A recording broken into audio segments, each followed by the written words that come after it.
ઉકેલ એ છે કે ભગવાનને સંતને પૂછતા રહેવું કે તમે કઈ રીતે રાજી થાવ છો. દરેક વાતની અંદર યોગી મહારાજ વાસણ ઉટકતા રહે, વાસણને કલાઈ કરતા હતા, એની અંદર પણ વારંવાર ઓલા ભગવાન દાસને પૂછ્યા કરે કે બાપા રાજી થશે ને? નાની નાની બાબતોમાં હું આ જે કરું છું એમાંથી બાપા રાજી થશે? જો આ ઉકેલ તરફ જવાય તો મધ્યના 11મા વચનામૃતમાં મહારાજ કહે છે કે કર્મ માત્ર ભક્તિરૂપ થઈ જાય. કર્મ માત્ર એટલે મારું ખાવાનું કર્મ, મારું સુવાનું કર્મ, મારું હરવા ફરવાનું કર્મ, એ પણ ભક્તિરૂપ થઈ જાય. મહારાજે કહ્યું કે ગ્રહસ્થ હરિભગતના વ્યવહાર પણ ભક્તિરૂપ થઈ જાય. કર્મ માત્ર જો હું જે કરું એની અંદર ભગવાનને સંતને વારંવાર માથે રાખતો જાઉં, એ કેમ રાજી થશે એના પર જો હું વિચાર કરું તો મને પછી કોઈ ભય ના રહે, કોઈ શંકા ના રહે, કોઈ ચિંતા ના રહે. ગમે એટલું પરિણામ વિપરીત આવે ને તો એ પ્રમુખ સ્વામી મહારાજની જેમ આનંદથી રહી શકાય. આ મોટા મોટી ટેકનિક છે. જો સૈદ્ધાંતિક ભરત સૈદ્ધાંતિક થયા તો જીવનમાં સુખ રહી શકે. સુમિત્રા કૌશલ્યા સૈદ્ધાંતિક થયા, એને લીધે જીવનમાં સુખ આવ્યું. એટલા સૈદ્ધાંતિક દશરથ રાજા ન થઈ શક્યા, એટલે જીવનની અંદર એમના કુટુંબમાં 3 પ્રશ્ન થયા. એમાં દશરથ જેટલા કારણભૂત થયા. એમાં 3 જે કારણની અંદર 3 કારણ એ કે દશરથ સૈદ્ધાંતિક ન થઈ શક્યા, એના 3 કારણ. એક તો એમને વાસના ખેંચી ગઈ, બીજું એ તટસ્થ ન રહી શક્યા, ત્રીજું એ નિખાલસ ન રહી શક્યા. અને કુટુંબમાં એને લીધે જ પ્રશ્ન થયા. ભગવાન રામચંદ્રજીને રાજ્યાભિષેક કરવાનો છે, એની રાત્રિએ સારા સમાચાર આપવા માટે દશરથે જવું જોઈએ કૌશલ્યાના મહેલ તરફ. રામાયણ વાંચીએ ત્યારે એમ થાય કે આના કરતા આમ 2 પગલા ભર્યા કરતા ખાલી આટલી જ દિશા બદલાઈને આમ 2 પગલા ભરી લીધા હોત તો કૌશલ્યાના મહેલ તરફ જતા રહ્યા હોત તો કોઈ વાંધો ન આવત. પણ વાલ્મીકીજી લખે છે, આપણે કોઈ મોટા ભગવાનના ભક્તના દોષો દેખાડવા પ્રયત્ન નથી કરતા, પણ એનામાંથી શું શીખવાનું છે એ પ્રયત્ન કરીએ છીએ. તો વાલ્મીકીજી લખે છે કે રાજા કેવા હતા? મન્મથ શરૈહિ વિદ્ધ કામ વેગા વશાનુગમઃ.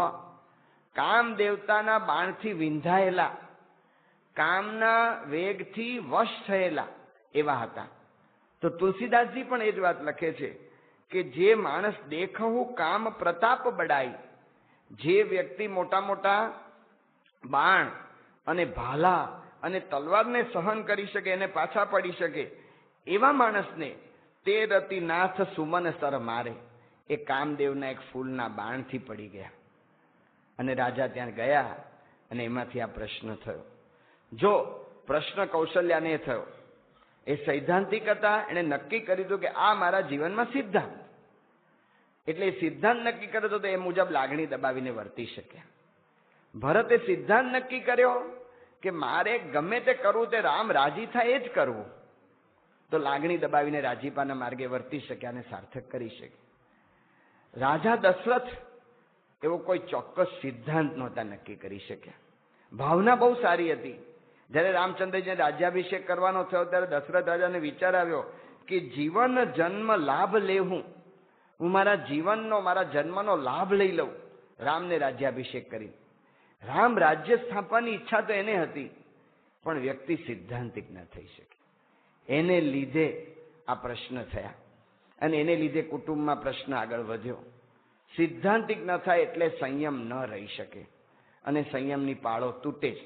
ને જ્યારે સંયમની પાળો તૂટે ત્યાર પછી આપણે એવી અપેક્ષા રાખીએ કે ઘરમાં મારા બધા માન રાખે કે મારા ઘરમાં એકતા રહે, શક્ય નથી. સુગ્રીવને રામચંદ્રજીએ મુદત આપેલી હતી કે આટલી મુદતમાં સીતાજીની શોધ કરી લેજો, પણ સુગ્રીવને એની પોતાની પત્ની રૂમા મળી અને વાલીની પત્ની તારા પણ એ લોકોને વચ્ચે દિયર વટું કરે એટલે એ પણ એની સાથે પરણી. આવી રીતે સ્ત્રીનો ભોગ બહુ વખત પછી પ્રાપ્ત થવાથી ભાન ભૂલી ગયા અને સુગ્રીવે રામની મર્યાદા ન જાળવી. પછી રામચંદ્રજી લક્ષ્મણજીએ ઠપકો આપ્યો અને પછી પાછી શોધ શરૂ કરી. પણ અંગદ એ જ્યારે સીતાની શોધમાં નીકળ્યા ને ત્યારે એ લોકોને 1 મહિનાનો સમય આપેલો, 1 મહિનામાં સીતા ન મળ્યા, ત્યારે અંગદ જે ફરિયાદ કરે છે ને એમાં એ કહે છે કે મારો બાપ સુગ્રીવ એ તો કામી પુરુષ છે, એની નોંધ છોકરાઓના મનમાં થાય જ છે, એને પછી એના માટે આદર નથી રહેતો. આપણને એમ લાગે કે છોકરા કાંઈ જાણતા નથી, છોકરાઓ બધું જાણે છે ને બધું કરે છે અને બધી ખબર પડે છે. ઉકાઈની અંદર ઓલું વિડીયો ચાલતી હતી, વિડીયો ચાલતી હતી, સંતોએ વાત કરી, આદિવાસી છોકરા છે, આપણને એમ લાગે કે આદિવાસીમાં શું એટલી બધી બુદ્ધિ હોય.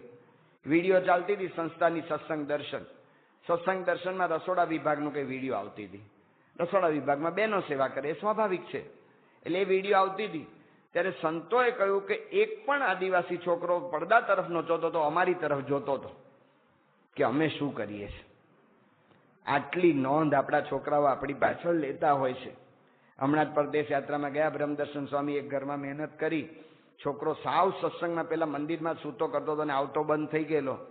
છોકરાને બોલાવ્યો, સમજાવ્યો, બધું કર્યું અને પૂછ્યું મુખ્ય કારણ શું આપ્યું. આપણને એમ કે છોકરો જુવાન થઈ ગયો છે એટલે બધે આમ જગતના રાગે ચડી ગયો એટલે નથી આવતો.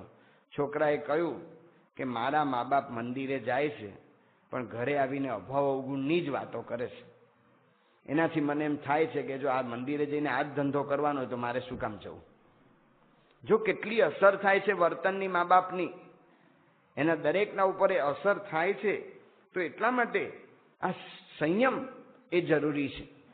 મુંબઈની અંદર મા બાપે સંતોને ફરિયાદ કરી કે અમારા છોકરા ભણતા નથી બરાબર ને આમ તેમને બાળ મંડળમાં નિયમિત છે, તમે સમજાવો. સંતો મળ્યા છોકરાને, છોકરા કે અમારો ટીવી જોવામાં ટાઈમ જાય છે. મા બાપને કહ્યું કે ભાઈ ટીવી બંધ કરી દો. કે ટીવી એને દેખાડતા જ નથી, શું ખોટી વાત કરે છે. ટીવી એ લોકો જોતા જ નથી, એ વાત ખોટી છે. એટલે છોકરાને બોલાવ્યા. છોકરા કે એ વાત સ્વામી સાચી છે, મારા મમ્મી પપ્પા કહે છે, પણ એ જ મુખ્ય પ્રશ્ન છે. કે શું પ્રશ્ન?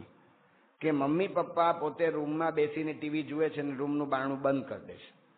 અમને બાજુની રૂમમાં ધકેલી દે છે, ત્યાં બારણું બંધ કરી દે છે અને કે અંદર બેઠા બેઠા લેસન કરો.